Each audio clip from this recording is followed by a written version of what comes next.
जोधपुर में निष्पक्ष और शांतिपूर्ण मतदान के लिए जिला निर्वाचन विभाग ने अपनी तैयारियां पूरी कर ली हैं। जोधपुर जिले की 10 विधानसभा सीटों पर होने वाले मतदान के लिए 467 पैरा मिलिट्री फोर्स को तैनात किया गया है। जिला निर्वाचन अधिकारी हिमांशु गुप्ता ने बताया कि 10 विधानसभा के क्रिटिकल बूथों पर शांतिपूर्ण मतदान के लिए चुनाव आयोग ने 4 प्रावधान तय किए हैं, जिनमें पैरा मिलिट्री फोर्स की तैनाती, वेबकास्टिंग, वीडियोग्राफी और माइक्रो ऑब्जर्वर की नियुक्ति शामिल है। क्रिटिकल बूथों पर पैरा मिलिट्री फोर्स के साथ वेबकास्टिंग भी की जाएगी। हालांकि जिन इलाकों में बेहतर नेट कनेक्टिविटी नहीं है, वहां वेबकास्टिंग, वीडियोग्राफी या माइक्रो ऑब्जर्वर में से किसी एक की तैनाती कर शांतिपूर्ण मतदान कराया जाएगा।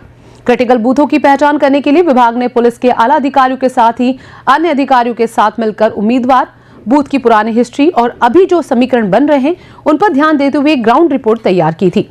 सुरक्षा के मद्देनजर बूथ पर सेक्टर मजिस्ट्रेट और सेक्टर पुलिस ऑफिसर तैनात रहेंगे, जिनके कंधों पर 10 बूथों की कमान होगी। इस बार 50% बूथ पर वेबकास्टिंग के निर्देश दिए गए हैं। ऐसे में 1306 बूथ पर इसकी व्यवस्था की गई है।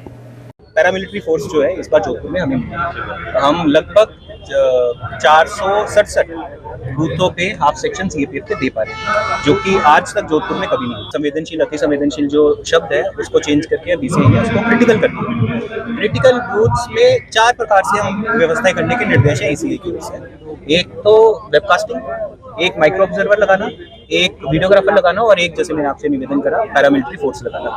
तो इस बार निर्देश थे कि 50% बूथ्स पे वेबकास्टिंग है। हमने कोशिश ये करी है कि जो सेंसिटिव बूथ्स हैं, जो क्रिटिकल बूथ्स हैं, उस पे ज्यादातर बूथ्स पे हम वेबकास्टिंग करा पा रहे हैं। 467 बूथों पे हम पूरे जोधपुर की 10 विधानसभाओं में हम सीएपीएफ भी लगा पा रहे हैं, और जहाँ पे दोनों में से कुछ नहीं कर पाए वहाँ पे हम माइक्रो ऑब्जर्वर और वीडियोग्राफर की व्यवस्था की है। तो सभी प्रकार से जो क्रिटिकल बूथ्स थे, इनफैक्ट ना सिर्फ क्रिटिकल जो प्रशासन ने चिन्हित करे, जो वरी लिस्ट आई पॉलिटिकल पार्टीज की, उनको भी हमने टेक केयर करा है और कोशिश करी है कि उन पे भी किसी ना किसी प्रकार से व्यवस्था करनी चाहिए। सी विजिल का, जैसे आपको ध्यान है, एमसीसी वायलेशन के लिए सी विजिल ऐप है, और उसमें कोई भी शिकायत आती है तो 100 मिनट में उसका निस्तारण करने के प्रावधान है।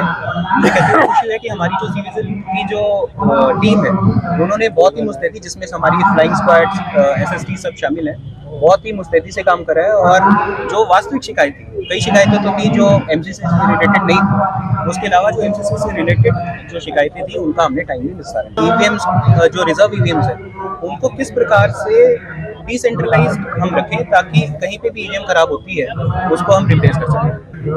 मॉक पोल के समय अगर कोई ईवीएम खराब होती है तो चाहे वो सीयू खराब हो, चाहे वीयू खराब हो या वीवीपैट खराब हो, सिर्फ वही चेंज होगा, पूरी मशीन चेंज नहीं होगी। उसके बाद वास्तविक मतदान में अगर कुछ चेंज होता है तो पूरा सेट, मतलब सीयू वीयू सारी चेंज होगी।